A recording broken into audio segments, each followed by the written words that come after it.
Is that better? Can you hear me now? Oh my gosh, I did it again. Twice in a row. This is the second time. You know what? This is why I don't do new scenes. You know, it's like, come on now. Can I get a break? I did this yesterday and I did it again today. Holy shit. Y'all can hear me now, right? You had a pretty good intro too. I know, man. I was like rolling. I was like, hey, you know, fuck. Okay. Well, it turns out this video is going to end up being a lot like yesterday's, where I probably cut out the beginning and then repost it later. But hey guys, welcome to the stream. This is Mav, and I am joined by Psychonauts and 3-Bit for part 2 of our Halo Infinite discussion, where we broke down a bunch of things yesterday. We got into some details on this controversy. Controversy. I tried to make the same joke as I did earlier when I was quiet, but it didn't work out the same way. And this stuff that was out there that, hey, we broke down in that video yesterday, and hey, it turns out that we got a lot of stuff right. We got a little bit wrong. And I wanted to give a shout out to Eric Lynn, the gentleman that actually had the video that started all this controversy in the first place, was kind enough to reply to an email. Potentially in the future, we may be able to get him on for an interview to talk about his art and stuff like that. So I was excited about that possibility. So thank you to him. The information that was out there, like we had said, was taken out of context. Also, you know, we didn't know when we went live yesterday, we did say that, hey, the guy that has quoted this has said he tried to translate it. So we were taking everything in that as we don't 100% know if it's accurate, right? But we had to assume, based on attacking the negativity that was out there, that it was accurate. So that way we can pinpoint everything that's in there and break it down. So that's what we did.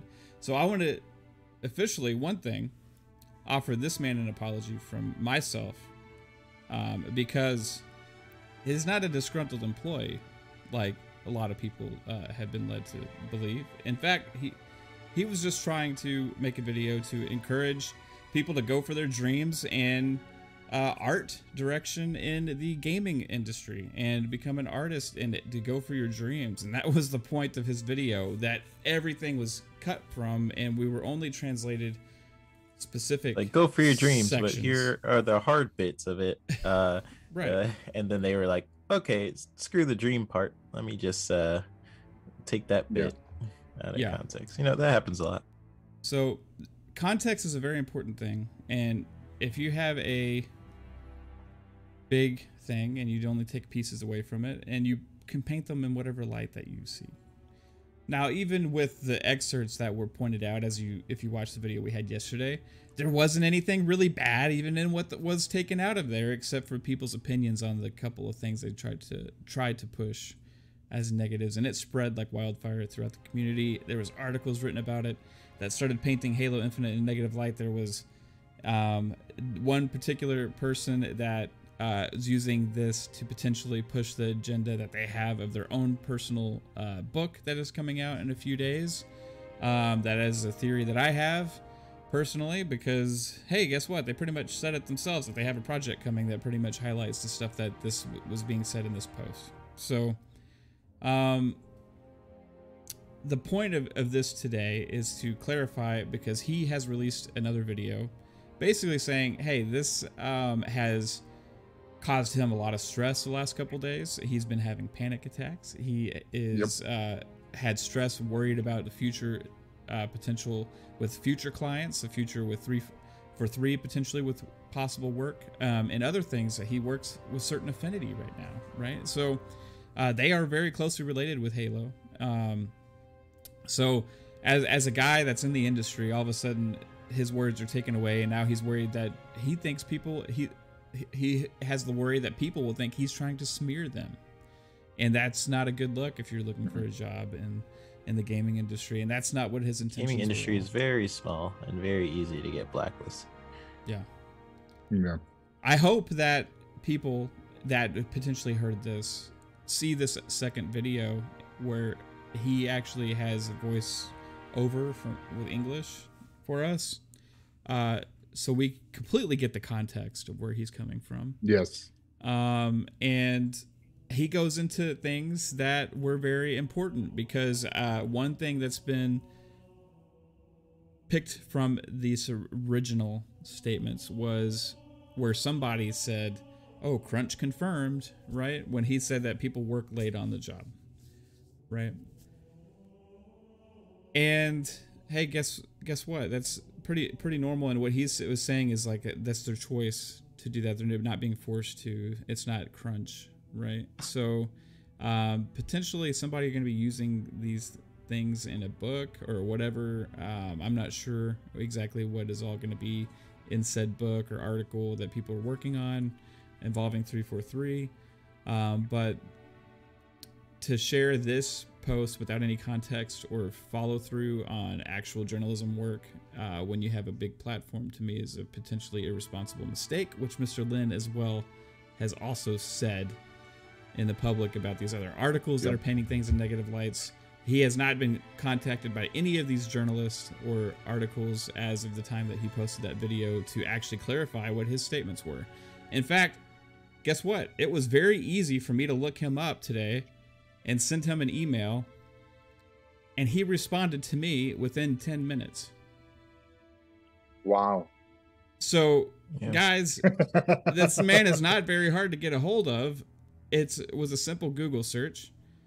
If these reporters were trying to actually do some research and figure out what's actually going on there, it would have been very helpful for them to actually ask the man himself, I would think. You have any... you weren't able to join us yesterday, 3, but do you have any more thoughts on this? Some of my thoughts were in the ultimate stream, but I was like trying to cut it down a little bit. But I think based on basically what I was just saying on my Twitter is that cut content is a part of game development, and they were very much taking it out of context. People in the community just having this worry of like, oh no, cut content, and it's just every game has cut content was pretty much my stance on it. And a lot of what he was saying, like the other parts were being sort of ignored. Like he was saying like, oh, it's gonna be a great game, and that part was kind of being ignored even by Schreier. It seemed like Schreier was just pinpointing the bad parts of what he was saying to promote his book or whatever. But it's just really unfortunate that that like negativity spreads way faster than any positivity, just in the gaming media and just in general. It just you know, it's a part of I guess just the way we talk on social media. It's a lot easier for negativity to spread around than positivity, and also I think a lot of things get lost in text, and not to mention like when you're trying to say something in text format, sometimes it's not always translated the best, and I'm pretty sure that's what happened here. And yeah, it sucks because the people in the community, like I don't think they just seen it as we did, like me, Mav, and Psycho. I think even on the Xbox side of things, I think a lot of people took what he said and like had and are having this worry about the game's development because of what he was saying. Like, oh, it's not going to be a masterpiece is what they took out of it. And not only is it not going to be a masterpiece, but they cut content out of the game. And they took those two things and sort of ran with it on all these different shows and also like different posts. I'm just like, come on, guys. Like, come on. Like, based on what I've been seeing with the pictures and Halo Infinite, like I'm not that worried. And if I were to base it off of 343's previous games, like Halo 4 was pretty great. Halo 5 was like a mixed bag, and I'm hoping they could combine with what they did with Halo 4's story and Halo 5's like gameplay in a way. Was pretty strong despite it changing too much. I'm hoping they could blend all that together, and it seems like they're listening to the community with all their constant devlogs and all that. But that's not even my problem. My problem is essentially people taking things out of context and running with this worry, like, oh no. And I get it. I get where it's coming from, but at the same time, cutting content from a game is it's in every single game. It's in every single movie you see. You are never seeing the full picture of something, you know. Sometimes it's just better to cut content for the flow of a game. Maybe it flows better if you cut content for that, or maybe they're realizing like, hey, this bit of the game, yes, it's fun to play, but maybe like it doesn't fit in the overall picture. You never know why they cut content for a game. There's a million reasons why you would cut content for a game. That goes back to it's in everything. Creating games forever. Like they can't always get everything they wanted to in the game or their original vision, right? For people to take that part specifically and say this is bad was it's kind of like, why you say it's bad, but why is cutting content bad? Because it happens in everything. It's part of the editing process. It's part of the creation process. Like, and it's like the developers, and I said this on Xbox Ultimate, but like developers, they don't want you to really know that stuff, because as a consumer and as a gamer, you're just going to want the cut content. You're not worried about the content that's actually in the game. You're like, oh, I want that thing I can't have. And that's why, like in game development, there's certain things they're not going to want to tell you, because you're just going to want that thing rather than what they're giving to you as a polished experience. Because I think some gamers have this weird attention span with how they want stuff, you know. But yeah, it's all a part of the process. Is how people should look at it, and not worry so much. Just wait, be patient. I think it's bad having a message where Halo Infinite's gonna fail. It's gonna fail leading up to the release, because the game we get, it may end up being great, but people will always have that sort of message in the back of their mind, and that will affect how they see the game. And it's that's what I think. Anyways, I think people are very hive-minded is a word. I think if there's like a review or something, and they see like, oh, it's only like a 8 or 7, I don't want it, you know. And that can really affect things, and it's all because of like one ripple effect. That's literally how it starts. It's like an article like that, and people take it out of context, and it stays in people's brains all the way up until the release. It's like an echo chamber. Yeah, exactly. One person says something, and everyone's like, "Oh yeah, that's it."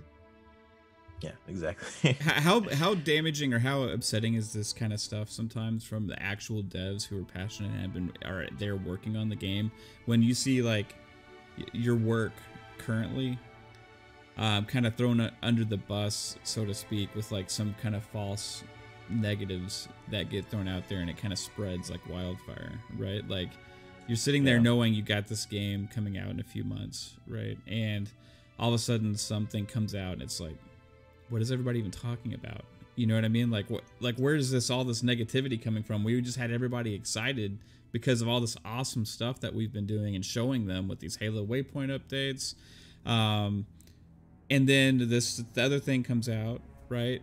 When again, if you go look at the video we had yesterday, where everybody ignored all the positives about like the engine stuff. They did the same thing with the April Fool's article. Yeah, which I was right. Saying, That like, spread when April instantly. Fool's came out.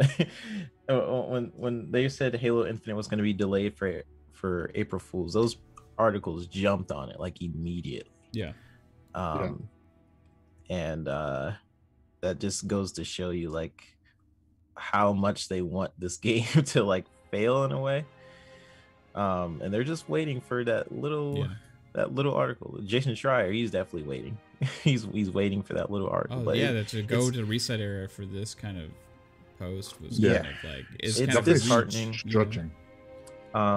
It's disheartening as a developer because like Husk was saying it on our Xbox Ultimate the other day, where basically it sucks as a developer, but when you're creating something for like years on end, it's like that's yours until you release it into the world. So that's when it gets scary. Like everything you're working on, you've thought about it for hours, hundreds of hours. You've thought about like maybe placing this rock here because the player will go around the corner and it'll encourage the player to do X, Y, and Z. So developers, they think about this stuff for hours and hours, and then they release it to you, the consumer, and then just to see like you worked hundreds of hours on this thing and you release it, and then the first comment you see is sucks, trash. The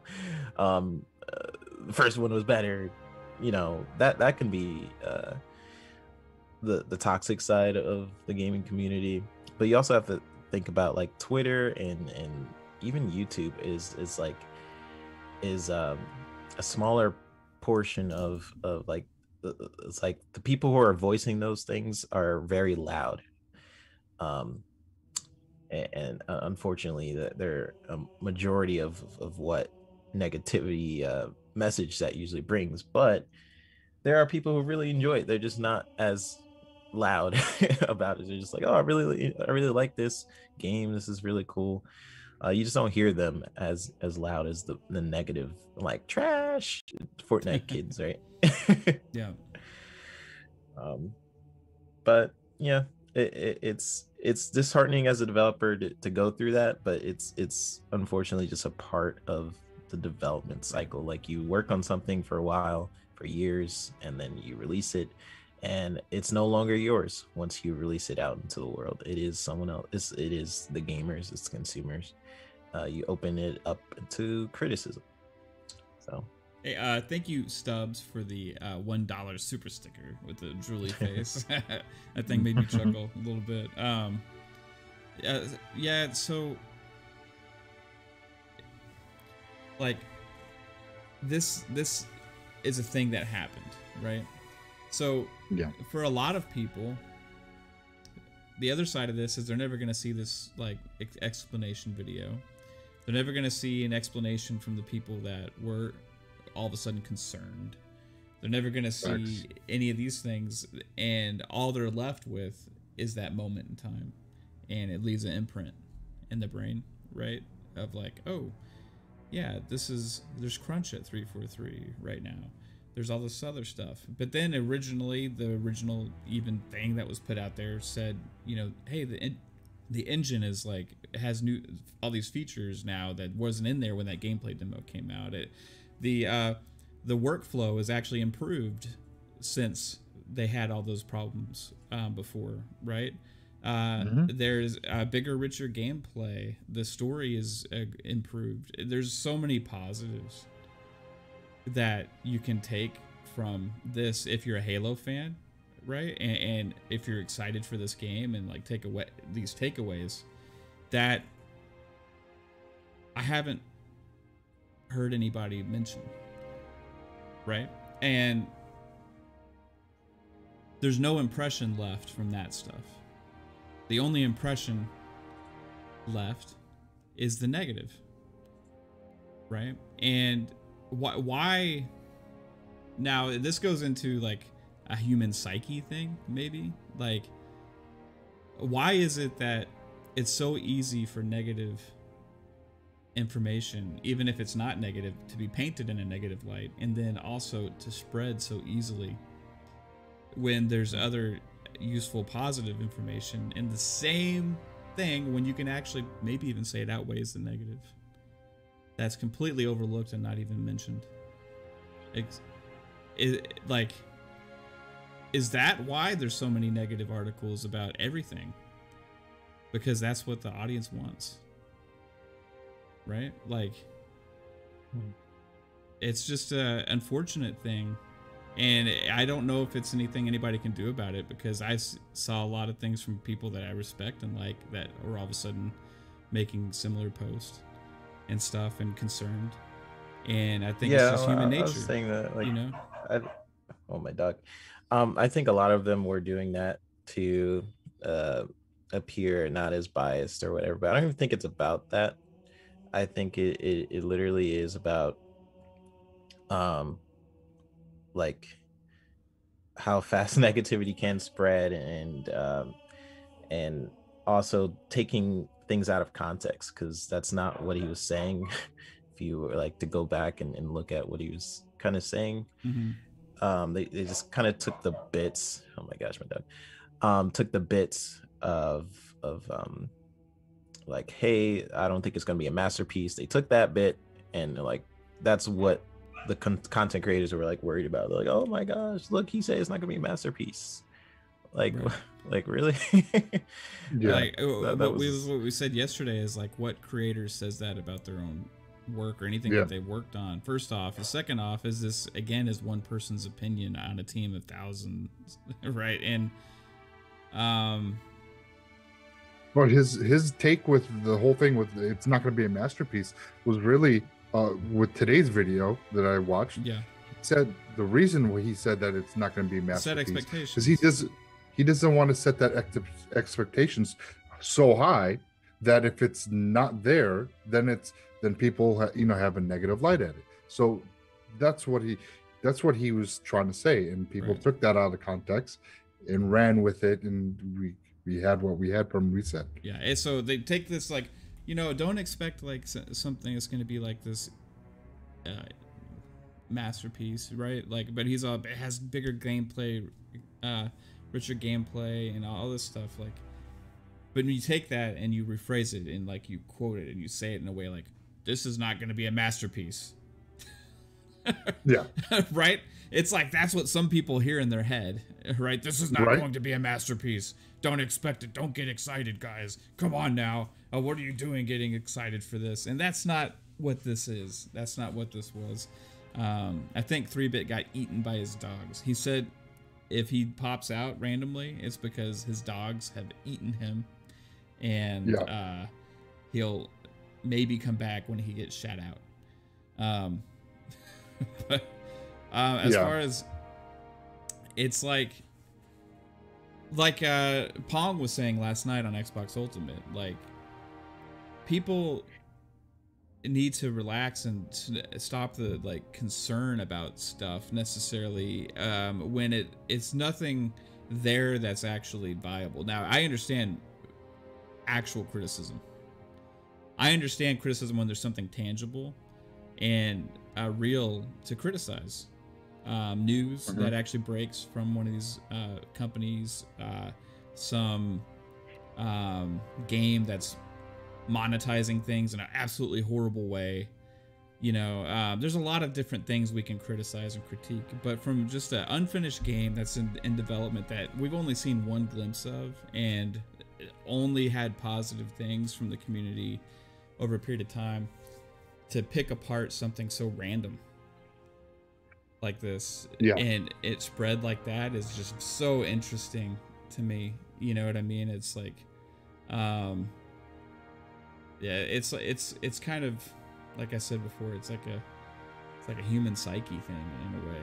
And it's I think Halo's so big and so important and so talked about that it can't escape this. It can't escape this anymore. It's like it's like Star Wars or like everybody hates the new Star Wars movies, right? Except for the people that enjoy them. know what I mean? It's like Star Wars fans, it's like Halo is so big, it just can't escape the criticism now because it's so popular. I remember like on Living Split Screen today, they were doing a graphic where they had like all these game franchises of all time, and it was like I think one of the top one that's like a console exclusive like shooter, right? Like and guess what, guys, when Halo Infinite comes out, that value of Halo is going to go through the roof, because it's going to be on PC at the same time. It's going to be free to play on the multiplayer side. It's going to be on consoles. It's going to be in Game Pass. You're going to have access to it on xCloud and all that stuff. So it's just a huge franchise, and maybe that's part of it. It's talked about so much. Mm-hmm. It is. I mean, Halo's always been so. Going back, look how big Halo 2 was when that came out. Then look at Halo 3. The lines, the news stations, everybody were covering the launch of fucking Halo. That's how Halo is huge in the gaming industry. Yeah, people don't want to admit it. The launches for like the previous Halos. Yeah, it's been huge. You know, when 343 took over, there wasn't that much because we didn't know what 343 was going to bring with Halo 4 and 5, or, you know, at the time. So we knew what Bungie did. So when this game is going to always have criticism because of how big it is, and it's always going to be in the limelight. It always will be, because it's that iconic game that and no one can deny that at all. They just can't. And people that do, they just, I don't know, they just don't want to believe it. And it is what it is. Well, and it's okay not to like Halo, right? No, like, we're and that's the one thing. Like, I think some people think when like we, especially me, because I get some interesting comments sometimes from people like you don't have to act like you love everything just because, you know, like, it's because I do love it. I mean, Halo is personally, video games is my favorite hobby. It's my like, besides my family, right? It's my like number one passion of how I like to spend my time. It's what I enjoy the most, right? Yeah. And Halo is the epitome of that for me. Halo is number one in that category. It holds the biggest place in my heart in video games, right?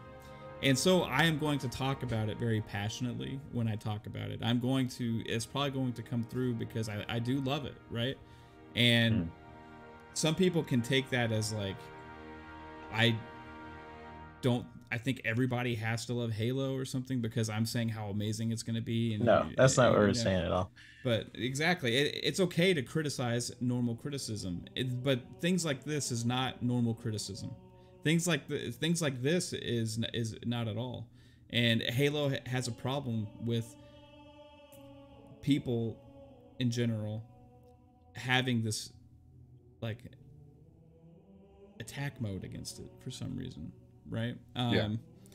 And that's a lot of it is not substantial or not substantiated. I mean, but some of it is. So there's legitimate criticisms. I have my own criticisms of Halo 5 and Halo 4 and Halo 3, Halo 2, Halo 1, all of them, right? And you can have criticisms and stuff like that and still enjoy things and think it's a masterpiece. But like,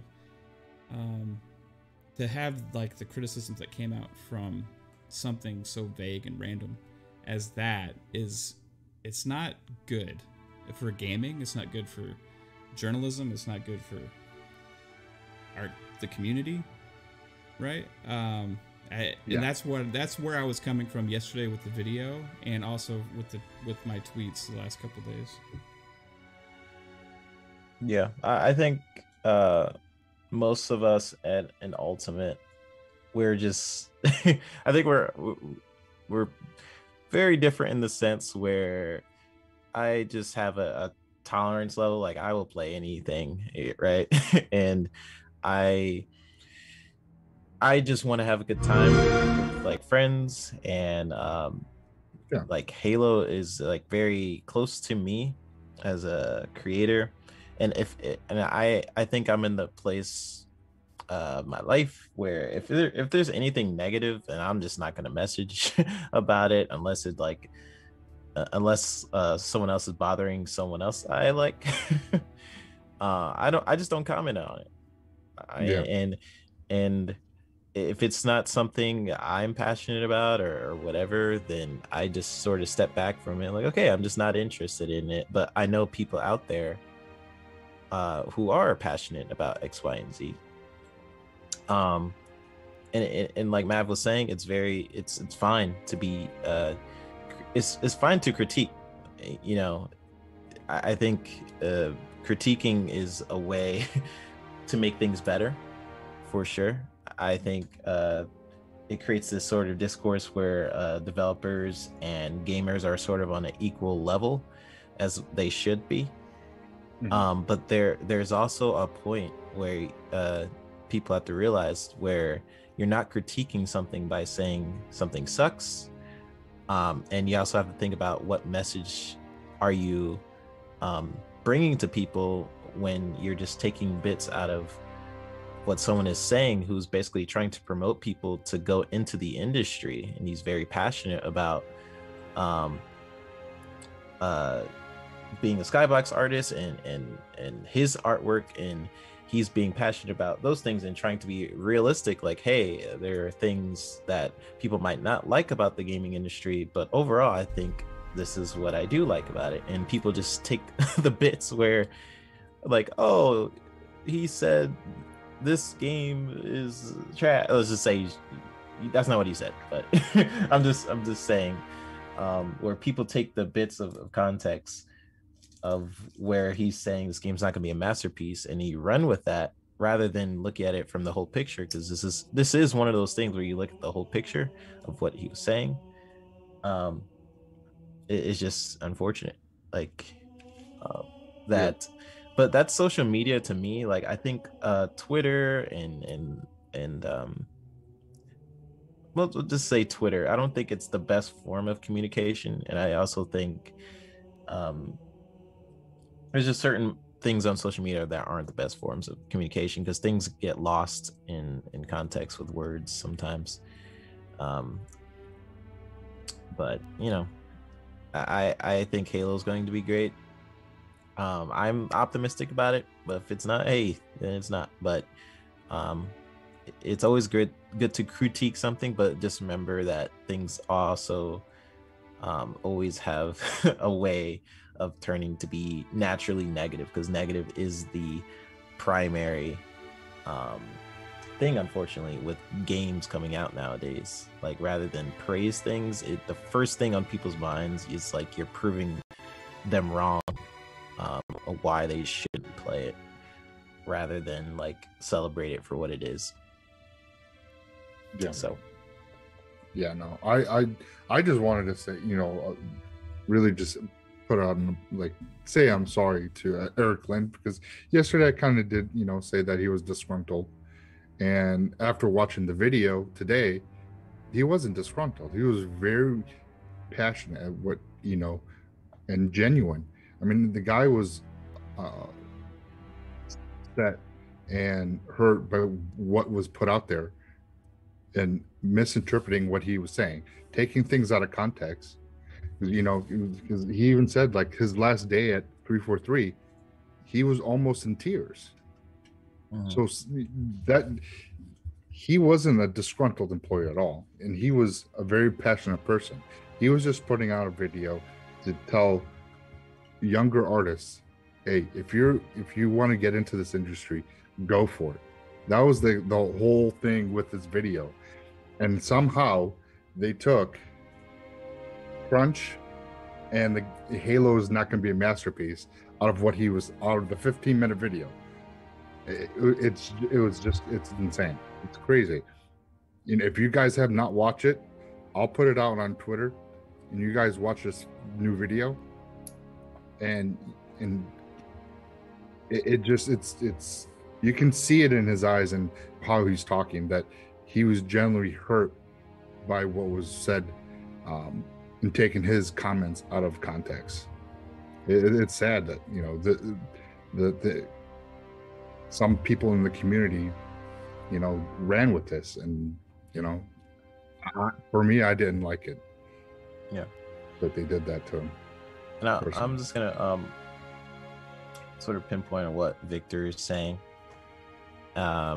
He says, I think some of the Halo criticism is justified. Halo defined first-person shooters and brought it into the limelight, but under 343, it's lost its way. This conversation has nothing to do with that. That's what we're trying to say. Like, it has nothing to do with, like, it's not criticism. But that's what we're trying to get people to understand. Like, when you're just spreading like negativity about something that's not even like, it's not even a topic, that's what we're talking about. Like, these people are spreading this worry and negativity. That's not criticism. I would say, like, yes, it's criticism to say like Bungie games are better than, like, there's things that Bungie has done with the Halo franchise that is better than 343, and you could pinpoint what X, Y, and Z. That's criticism to me. Like, you go in and you're like, okay, I like the way Bungie told the story with how Master Chief, like from Halo 1 to 3, like how they built up all the characters, Guilty Spark, Sergeant Johnson, all these different characters, and I like how they wrapped it up by Halo Reach. And you could argue with 343 is the whole Promethean storylines. I didn't like. I'm only fighting robots. I get that. And you could pinpoint why you might like X, Y, and Z better. To me, that is criticism when you're comparing and going into detail of what makes Halo a Halo, because Halo is very unique, right? It's not just like a standard shooter. It's this weird blend of like open environments and it's a sandbox essentially, where they give you this playground to play in and campaign, and you kind of just go where you want. and you're figuring out different ways to approach these same objectives. Like, every time I play a Halo campaign mission on, like, let's say Reach or something, it's like different every single time I play it, just because of how you can approach things. That's why Halo is very unique. Now 343, I can get people's criticisms of 343 is where they are making the Halo more like other games, like a Call of Duty with like the loadouts or something like that. That is the criticism bit. What's happening here isn't that. It isn't you basically saying it's pretty much just taking a developer's word out of context and spreading worry, like, oh, see, this is confirming my own inner thoughts of what this game's going to eventually be. You know, I don't think that's criticism. Like, I think 343 also has a very hard job with Halo Infinite, almost an impossible job. I would not envy, because of the fact that like Halo 5 to me is like better than a lot of shooters out there, but because it's Halo, I look at it under a different lens, right? Like, I think what's in Halo 5 is actually fantastic. However, because it's Halo, it's held to this weird different standard. And like Halo 4, for example, when it first came out, like, you play it now, I think it's fantastic. But when it first came out, a lot of people was not receiving it very well because it's just very different, and people don't like different and new things. That's a whole other conversation, but that's it's not critique if you're spreading worry about what a developer is saying and only taking the bit that fits your message, you know. So yeah, that's extremely well said, dude. 100%. Yeah, hit the nail on the head with that stuff, because there is legitimate criticism you can have facts. over even what we've seen over Halo Infinite. If you want to go into like the gameplay demo that we just played on here, right? There was legitimate criticism from people over the aesthetics of that with the graphics, and that was addressed also by Eric Lynn in that video, where basically he confirmed what a lot of people said, where the engine wasn't complete yet and there was features missing. which was also already not news because that had been alluded to before. So, but there's legitimate criticism. You could have criticism over the way the guns feel. You could have criticism like I have. I don't like fighting the Prometheans. I don't find it fun. I don't find them as a fun enemy, right? You can have criticism that I don't like what they did with Cortana and making her the enemy in Halo 5, where you have this conflicted relationship all of a sudden, and it took a lot of the joy out of the game for me personally, having that relationship become different, where it took one of the best things about Halo and flipped it. That you can have a criticism about that, but to have this is not criticism what was happening, because it was not actually based on anything other than out of context words that were only taken a few pieces of and flipped, to fit narratives. Their narrative. So that's basically where we're coming from. I have lots of criticisms over Halo, even though I love it, right? It's I think if you love something so much, like what Pong was saying yesterday, hey, a lot of the criticism comes from a place of love because they want it to be so great, right? But to grab onto this is what I had the problem with, as like it's tangible. Yeah. Because there was nothing critical that was tangible that was said by this man, and it's nothing that should have concerned anybody. And in fact, what I argued yesterday, and what my whole point of the video yesterday was, to focus on the positives of what he said. And there's a lot more positives on what he said than there was negatives, even on the pieces that were pointed out. So his whole video was positive with just with his opinion on a couple things. That's all. And then they took those couple things and ran with it on this Reset Era post.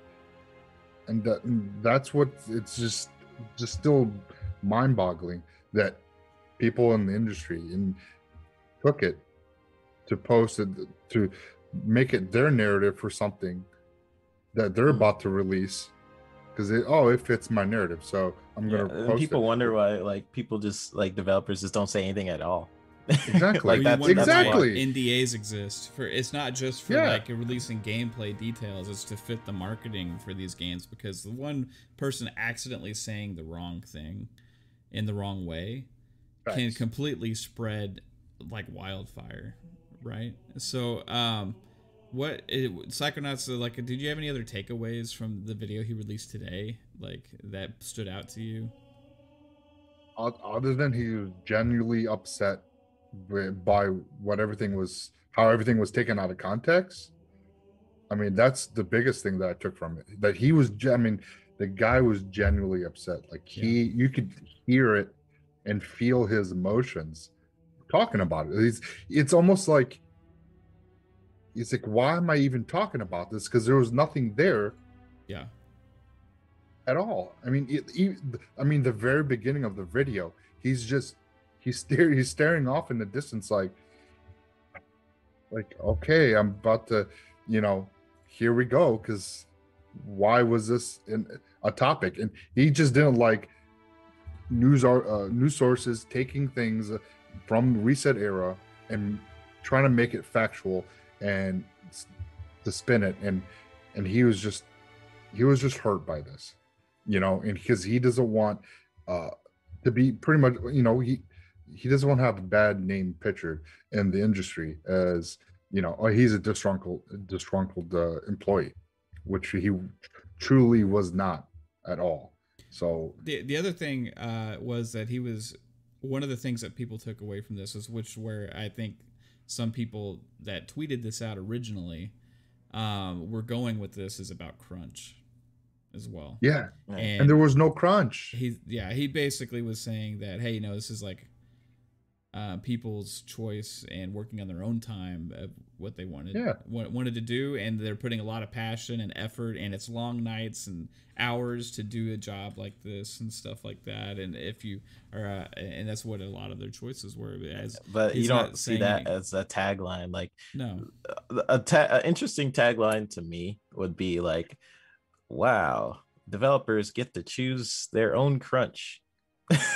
You know? Right. Yeah. But that doesn't make the headline for It doesn't like get the resetting. click.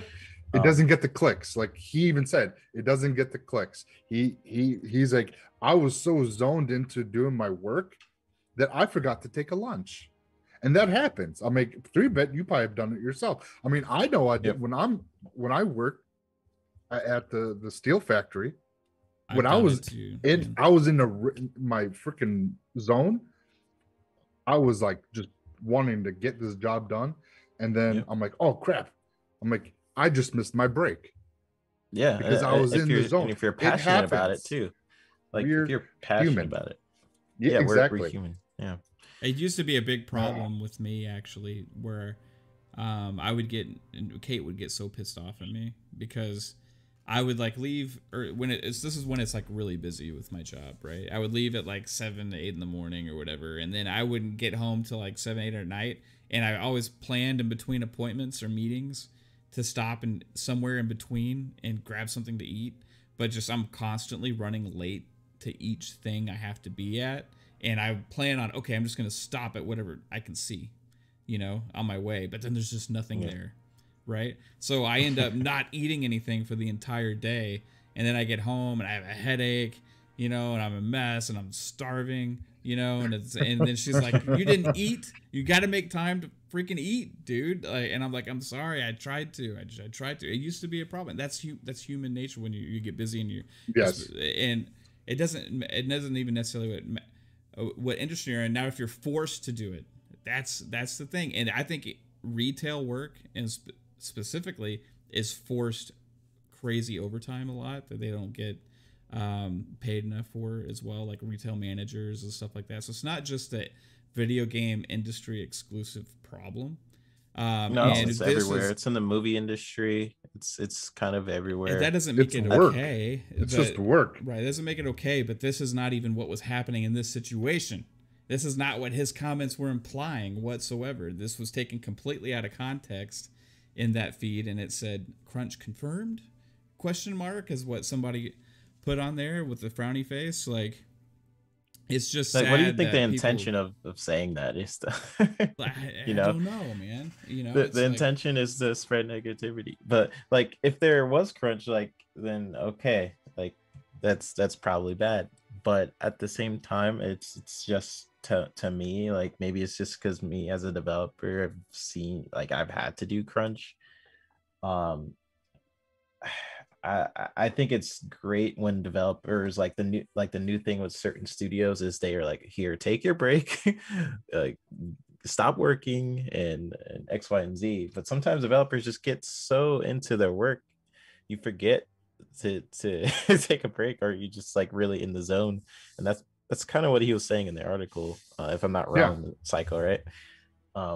Yeah, he was in the zone, and that's with everybody at 343. There's no crunch at 343. He said people chose when they, to work extra hours to actually, like, really, when they're really into their work, they work longer, and that's their choice. It wasn't 343 saying you have to do it. It's not like what we see at freaking Naughty Dogs, where there was crunch, or when that was the worst. At CD Project Red, where they said, hey, there's crunch. Those were put out there that they even that one was an elected thing. Like, they put like out a vote to like the employees, right? Yeah, at CD Projekt Red. That Naughty Dog situation was really Naughty Dogs was forced. Naughty Dogs was forced. Right. It was forced, but it was also like how they hired people, to me, was very, like, that's the worst thing that can happen in the gaming industry, where you just hire a contractor to do the work, and then they don't get any benefits, they don't get anything, they're forced to crunch to even make sure that, like, they get the money from the contracting. and then they're kicked out as soon as the game is done.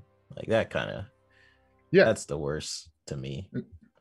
yeah, and that's the thing, and that's why I think he, and because that was the very last thing. It's like 8 minutes and 31 seconds into the video.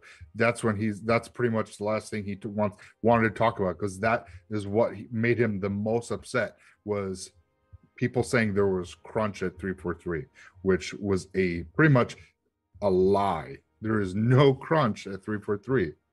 But again, the people trying to spin their narrative to make out, trying to make anything, 343 Xbox just in the bad light. And and he was just he didn't like it, and he got upset. And that's pretty much why he made this video. Yeah. To set the record straight, because we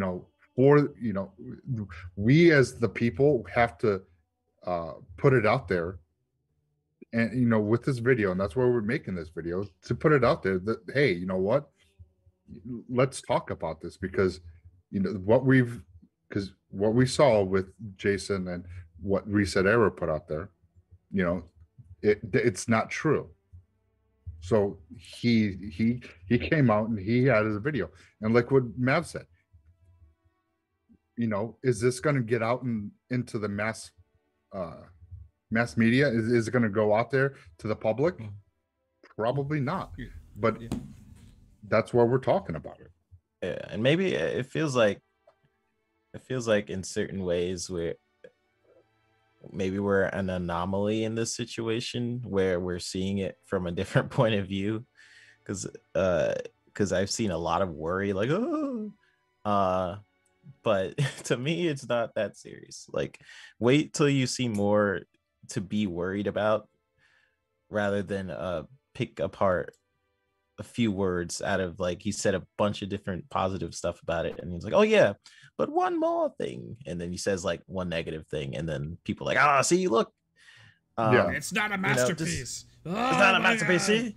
It is crunch. I'm never gonna say my work is a masterpiece, unless I'm joking about it. Anyways, like if I'm developing something, well, there's one person that Joseph says their Fares. stuff is a masterpiece. Yeah, that's Neil Druckmann. Well, Joseph Fares too. That's it. The It Takes Two guy, like, which It Takes Two is a masterpiece. I'll say that right now. So he's right. But you remember him, like, on the Game Awards? He's like, "This is gonna be the best fucking game you've ever fucking played." I mean, he was right. That's my game of the year. So he's onto something. Maybe they need to start calling things masterpieces. Well, he said that. He said that about A Way Out. Ghost of Tsushima was a masterpiece, right? I don't care. Fight me. Ghost of Tsushima, to me, was pretty much I could pick apart little things, but there were things, but it was so much. It was amazing. I enjoyed it. It was amazing. It was my game of the year last year, for sure. It should have won game of the year. To me, it should have won game of the year, but that's my opinion. See, we're allowed to have opinions. Yeah. Yeah, but maybe we're an anomaly in the situation, but we just say, play games, be positive, be kind to each other, don't be worried. Wait for E3 if you're so concerned about Halo Infinite's state. Craig is no longer there. He has a little beard now and some more textures, so he'll be okay. Unless we get a new character skin and we get the OG Craig. I bet you there's an Easter egg somewhere in there of Craig. Yeah. Like, come on. Like a poster somewhere, and like down a dark alley. Yeah, Halo has some pretty good Easter eggs. I don't know.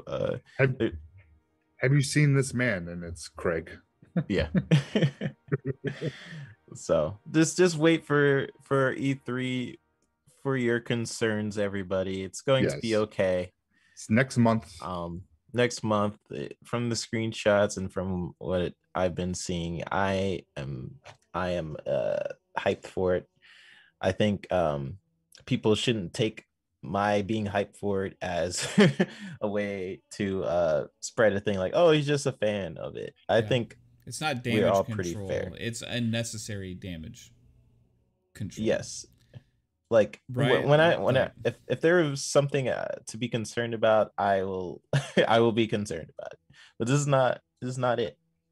This is not it at all. So there are things I'm gonna talk about really quick that are the positive of Halo Infinite. I'm really looking forward to first off, this is like the first open sort of ended environment. They don't want to call it open world, but like I'm open excited. segments, maybe.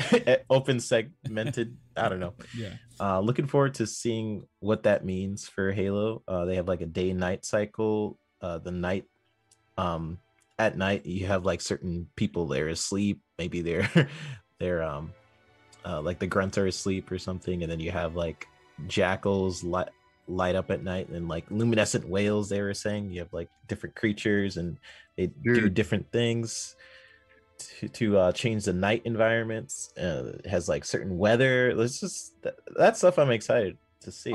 You think that they'll bring back the night vision of the sniper? Oh, they should. They really should. Dude, They don't. I Because can't imagine how that was in the first one. I didn't remember. I don't think I ever remembered night vision in 2, 3, or 4, 5. It might have been in Reach, unless I'm. I don't remember. We'll have to play, but I know in the ODST there was, but that was the character itself. Yeah, I that was believe. like. I got more for you here, bro. Like, okay, so if you watch the gameplay demo, you'll notice that the Warthog's headlights shine on a rock as it's passing by.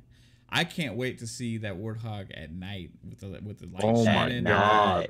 Oh, dude, Dude. and also like the chief has always had a flashlight on his guns, on his head, right? He turns them on and off. I think even some of the trailers he has.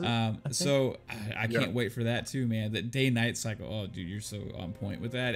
I can't. Oh my god! In an open environment, just randomly to see the day night cycle. Oh, okay, keep going, 3-bit. What else, dude? Come on, you got me pumped. So I'm now. also looking forward to like seeing like the different creatures that we've seen in the trailers. Like we know there's going to be like different creatures walking around the place. I seen this screenshot the other day. It was just like a fan thing, but like I'm thinking we're going to be fighting some just like freaking huge bosses or something like that. We'll see. The Flood is on this ring, so the Flood most likely will be in this game. Right, God, I can't wait. Different things they have not released. Like we haven't even seen like a fraction of what's in this game. They're just a snippet. They're giving us little tic tacs. The entire ring, and they show us that much. They haven't even shown us multiplayer. Like they showed us pictures and stuff. Yes. And some people just love the multiplayer in itself. Like, so there's a lot of stuff we don't know. So just to be worried about it, just wait till E3. And when you start seeing when you see that trailer hit, I don't want to hear nothing. Because I know people are going to be they're going to be really excited when that trailer comes out. Because there's a lot of stuff we don't know with what's going on with Halo Infinite. And I think I'm excited to see the story. So now we're just talking about the positives, right? Yeah, I'm excited to see like the relationship between the pilot, because I think what was missing in Halo 5 was like Master Chief. If he when he was like talking with Cortana, like that was a relationship there, but he also had relationships with like Sergeant Johnson and like Miranda Keyes and stuff, and that was a part of the Halo franchise too. Those people died. So then we just got Cortana, and now Cortana's evil. So we definitely need that other character to sort of ground the chief. And it's based on what Joseph Satan has been saying. It looks like the pilot can be that and ground the story a little bit. So I'm excited to see that. What about you guys? Hey, we'll let Psycho go now. This is how we'll probably wrap up, bro. Let's give each a couple of our positive things we're looking forward to with Halo Infinite, and then we'll say our goodbyes. Psychonauts, let's get yours, man. I'm excited to be able to now traverse through the ring to different, like how much are we able to traverse? If we can traverse the entire ring, that is massive. I have a feeling that's not the only location though, too. I have a feeling that This is part of the story. yeah, This is part of the story, and then it's going to go somewhere else where we just don't know. Like maybe where the flood was originated from. Maybe, you know, and that's where what is it? Gravemind, Mhm. right? Maybe that's where he's at. Oh man. The story is where this can go. It's going to be epic, and that's why I think that's why they have a 10-year plan. They plan could, for because they could this. do it like Metal Gear 5, where you're in the desert for a bit, but then you have like the jungle and other environments like later on as you play the game. So yeah, who knows? Like maybe they have like different sections of the ring open up throughout the lifetime of the map. You know, we just don't know what. But I'm just excited for like bring how they brought back the old aesthetic look and feel of the original Halo. And the music score sounds more like the original Halos. Like everything is like they're going back to the old where it all began to finish the story. That's what I feel that they're trying to do with this, and that's what got. There's just so much about this with Halo Infinite that has me excited, and I can't wait for E3 because I know they're going to be talking about a lot. They're going to be, and we finally, hopefully, will get a glimpse at what multiplayer is going to be, what they have in store for that, and possibly drop, maybe even shadow drop the demo that, you know, during E3. Yep. I mean, that just has me a excited. whole year of content or a whole year of polishing is rare. Yes, it's very rare. Me, Mav, and some others was on the Four Guys quarters, and we interviewed Master Chief, and they were voicing lines still. They were doing some other stuff. Yeah. So I'm wondering what. Yeah, I don't know what they were doing there. Yeah, he has just said they just did a couple weeks before that done like he thinks what was his last lines, right? Which was like crazy to me. Like it's like, wow, really? That's like crazy, awesome information, you know? Yeah. Who knows what that was? Yeah, there's probably more. I mean, if they're gonna do DLC or however they're gonna drop additional content, there's probably gonna be more. But for the main portion of the game, the story is done. The head of 343 that he used, you know, he came over. He loved it, and he was like, okay, there's nothing wrong with the story. Let's just polish the game. Finish working on, you know, upgrading the engine, like what even Eric Lynn was saying. He's like, they were upgrading the engine as I was leaving, and it was looking. He's like, it looked. There's nothing to be worried about. He's like, it looks great, and he's like, it's a brand new engine. They're gonna keep. He's like, they're probably gonna upgrade the engine all the way up to the launch. I mean, he's even Unreal Engine 4 that's been out for decades. He's like, there's still updates. So engines always get updates. So there's nothing to worry about. And I'm just excited for what we're going to be shown here in a couple of weeks, because it just gives me goosebumps. I'm just that excited. But I'm a passionate fan, so yeah. All right, Mav, what you got? I'm excited for the Banished because we've seen the Banished in Halo Wars. We haven't seen them in a first-person shooter Halo game. Or we haven't seen 343 do brutes before. Exactly. This is their first time. So the Banished to me is like Covenant 2.0. It's a split off from the Covenant. Atriox was a split off from the Covenant. He formed the Banished. It's more of a radicalized group, right? The Flood made it. No, spoiler alert, guys. Flood made an appearance. Halo Wars 2. That's coming back. There's ties between what happened between the Banished and the Flood in Halo Wars 2. I am excited for where that's going with potentially this story, because we know that the Banished are involved with all the toys that were leaked, with the trailer that came out. We know something happened to Atriox. We don't know exactly what. I mean, there's so much going here that leads the story, and not just because of story purposes for me, because I think the Prometheans actually fit well in a story, but they're not fun to fight.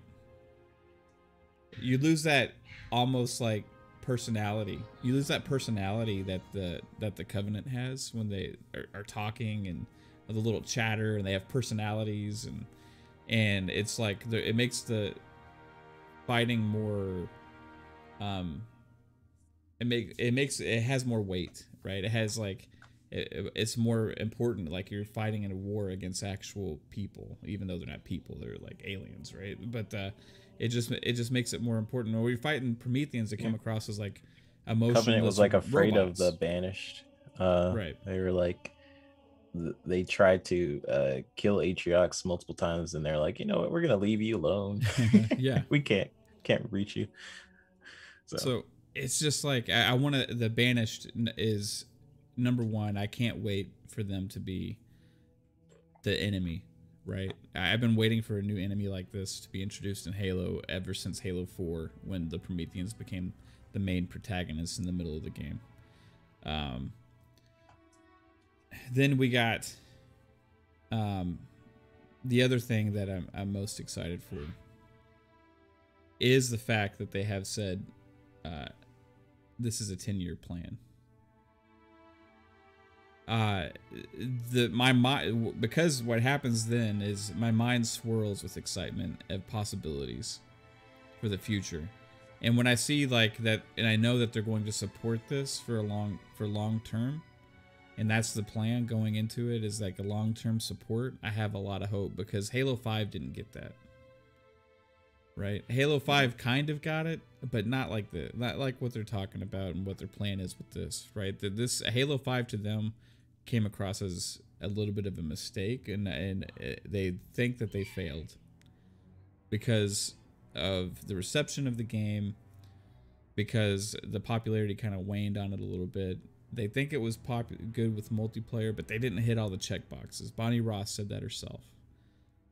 And for me, I think they're going to go all in on this and be committed to it throughout the process, and really invest in more stories branching off from this over that course of 10 years, and see what Halo Infinite keeps evolving into.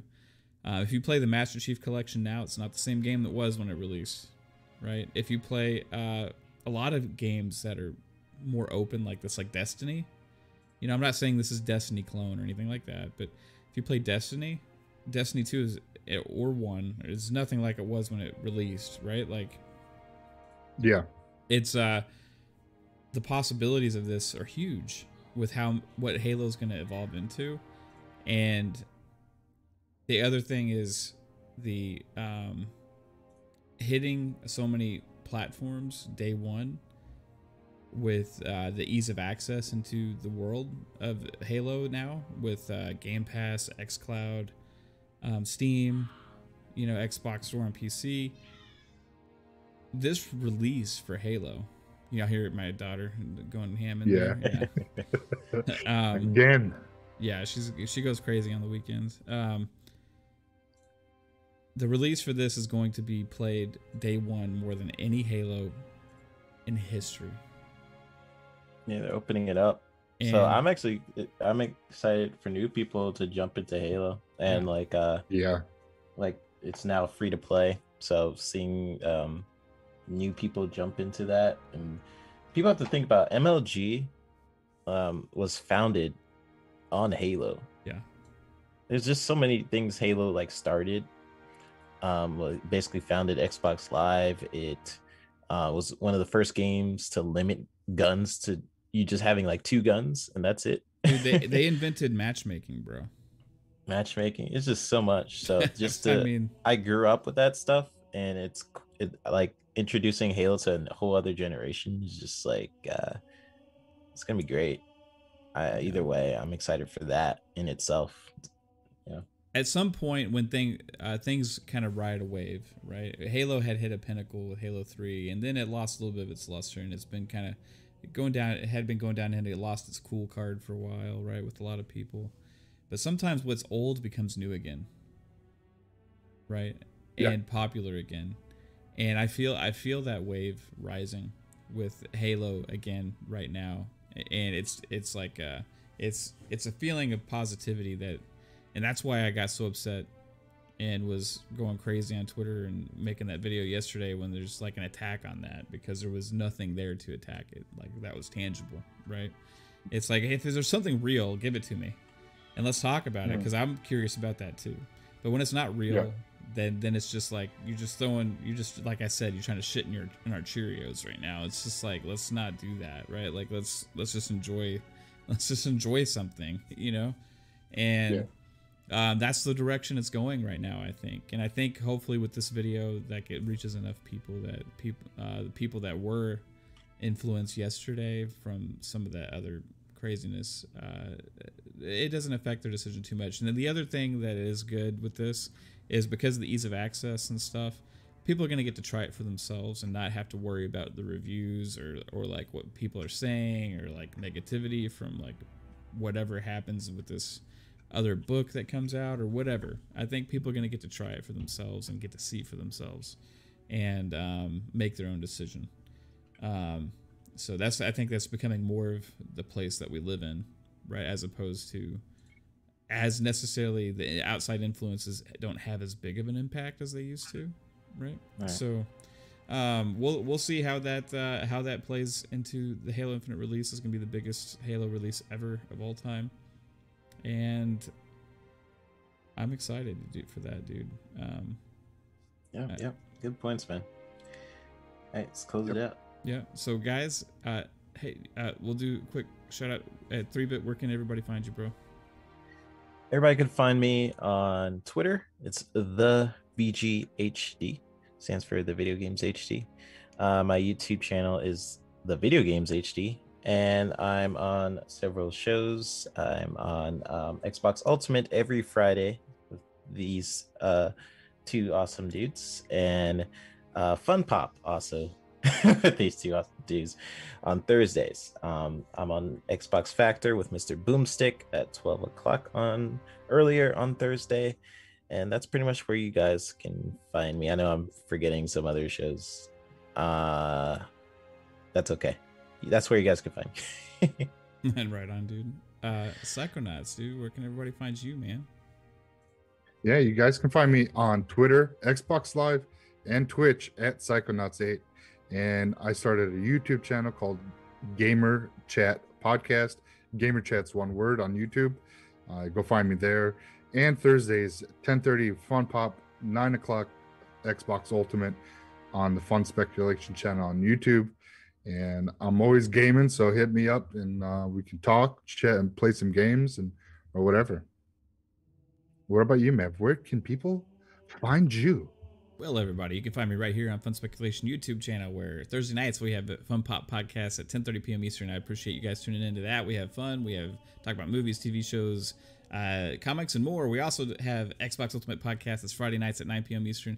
We have a great time with the Magnificent Seven is the panel. We have an amazing group that loves to talk about all things Xbox and have some fun.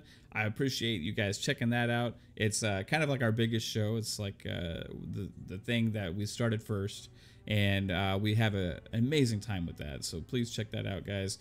You can also listen to both podcasts, Fun Pop and Xbox Ultimate, on Spotify, Google Podcast, Apple Podcast, and more.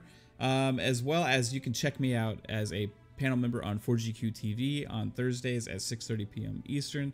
Again, that's 4GQ TV. You can find it on YouTube, 4 Guys with Quarters. I appreciate all of you. Thank you, and have a great day. Halo rocks.